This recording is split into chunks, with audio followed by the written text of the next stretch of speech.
Imagina que eres la persona a la que todo el mundo teme, la que nadie quiere tocar ni mirar a los ojos. Ahora imagina que a esa persona le encargan resolver un asesinato. Ese es el punto de partida del juego de hoy. Un crimen imposible en la Alemania del Renacimiento.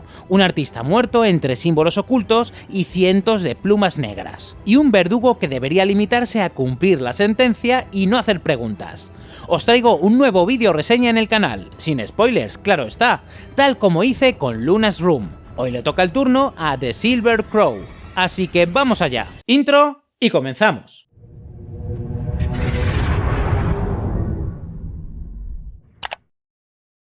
La vida siempre nos depara un poco de todo. ¡No me queda nada mal, eh! I'm sorry if I've kept you waiting. ¡Maldita seas, mujer coqueta!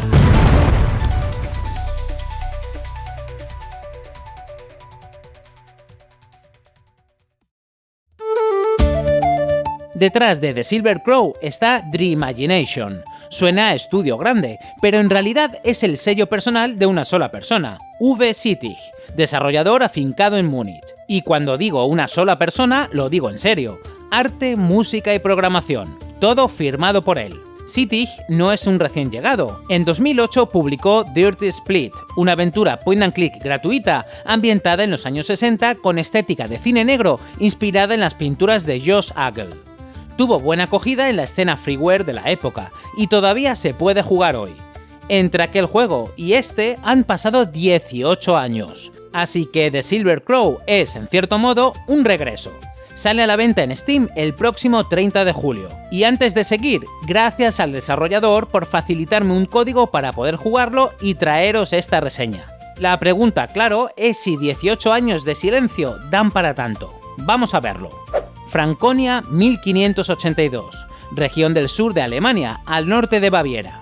Theobald Breitsam, artista de renombre, aparece muerto en su taller, rodeado de símbolos ocultos y de cientos de plumas negras. Su cuerpo está cubierto de heridas, pero ninguna hoja las causó, provienen de otra cosa. El consejo de la ciudad ya tiene un sospechoso de brujería y exige un veredicto antes de que cunda el pánico. Nuestro cometido es sencillo sobre el papel, obtener una confesión, forzada si hace falta, y ejecutar la sentencia. Pero algo no encaja, y sin verlo venir, acabamos investigando un crimen que nadie nos ha pedido investigar. La narrativa es lineal y se articula en 3 capítulos, al estilo clásico: presentación, nudo y desenlace. Eso sí, el segundo, que es justo donde la trama empieza a esclarecerse, se queda bastante más corto que los otros 2. El conjunto acaba resultando algo desequilibrado. El tono es de un thriller histórico basado en la investigación. Actuamos como una especie de detective sin serlo en realidad, en una época en la que ese concepto ni siquiera existía. Hay misterio, signos de cultos oscuros y elementos sobrenaturales, y algún que otro giro que obviamente no voy a desvelar. No es un juego de tono cómico, ni mucho menos, pero sí tiene momentos de humor puntuales, casi siempre al servicio de la construcción del protagonista. Me gustaría destacar también la ciudad. Está muy marcada por la división de clases, barrios de campesinos, zona de comerciantes y burgueses y el área donde vive la nobleza. Justo lo que cabría esperar de una villa de esta época. Se nota que hay trabajo de documentación detrás, y en un juego hecho por una sola persona eso tiene mucho mérito. El primero que me viene a la cabeza es el nombre de la rosa. Ojo, aquí no hay abadías ni monjes, pero sí ese tono detectivesco de thriller histórico con muertes de aspecto ritual. En aventuras gráficas, la comparación más directa es con el catálogo de Wadjet Eye Games, la saga Blackwell, Unavowed o The Excavation of Hobbs Barrow, que ellos publicaron aunque lo desarrolla Cloak and Dagger Games. Detectives del oculto, tono sombrío e investigación pausada. Con esos padrinos, el listón queda muy alto. Veamos hasta dónde llega. Hay bastantes personajes para lo moderado de su duración. No vamos a hablar de todos, porque algunos son intrascendentes y otros desvelarían media trama. El protagonista es Konrad Krumholtz, buena persona, generoso, sanador eficiente y buen conocedor de la botánica. Y además, verdugo de la ciudad. Un oficio heredado de su padre, igual que ocurría históricamente, y que le granjea el rechazo y las supersticiones más funestas de sus vecinos. Ahí está lo más interesante del personaje, y diría que de casi todo el juego. Esa contradicción entre ser un tipo excelente y vivir marcado por su oficio. Una contradicción que, curiosamente, le permite moverse por donde nadie más puede. Conrad vive extramuros junto a Anna, su mujer, embarazada de un hijo que heredará el cargo, y arrastra pesadillas recurrentes con una mujer a la que ejecutó en el pasado y que era inocente, Caroline Pensbauer. No cuento más, porque ahí está el origen de su afán investigador. Luego tenemos al matrimonio Heinz-Vogel, patricios y miembros del consejo con potestad para juzgar a los criminales. Tienen un hijo, Caspar, que será más importante para la trama de lo que parece. También tenemos a Johann von Kanten, cazador de brujas oficial y encargado de la investigación, a cuya petición Conrad le echa una mano. Y finalmente, Lukas Weinzel, comerciante de vino aficionado a la alquimia, principal acusado del crimen. Un buen reparto sobre el papel. El problema, y enseguida lo vemos, es que a varios de ellos les falta recorrido. ¡Ey! ¿Estás ahí? Venga, anda, suscríbete, que sé que todavía no lo has hecho. Estamos ante un point and click clásico, reducido casi a la mínima expresión. El puntero cambia automáticamente según la acción disponible en cada hotspot: examinar, usar o recoger y dialogar. Es decir, un solo botón para hacerlo todo. El inventario es lo esperable. Un desplegable con huecos que iremos rellenando con objetos. No demasiados, la verdad.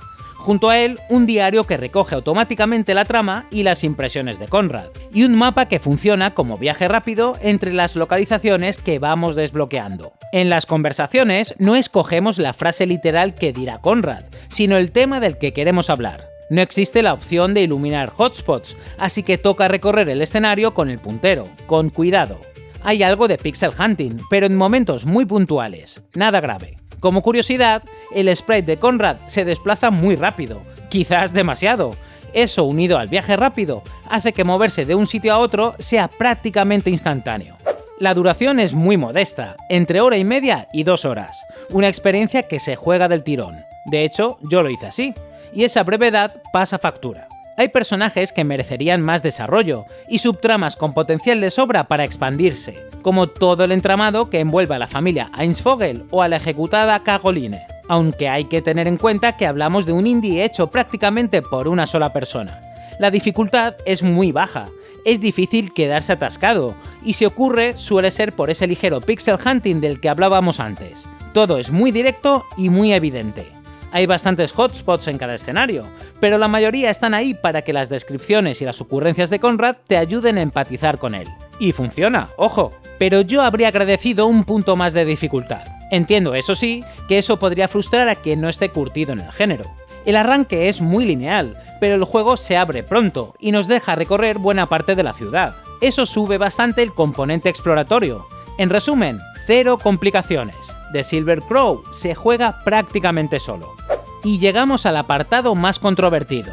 El pixel art de los personajes es correcto, con animaciones sencillas pero efectivas. El problema está en los fondos. Se han elaborado con inteligencia artificial generativa, algo que el propio desarrollador reconoce abiertamente en la ficha de Steam, indicando que después se han retocado, compuesto y animado a mano.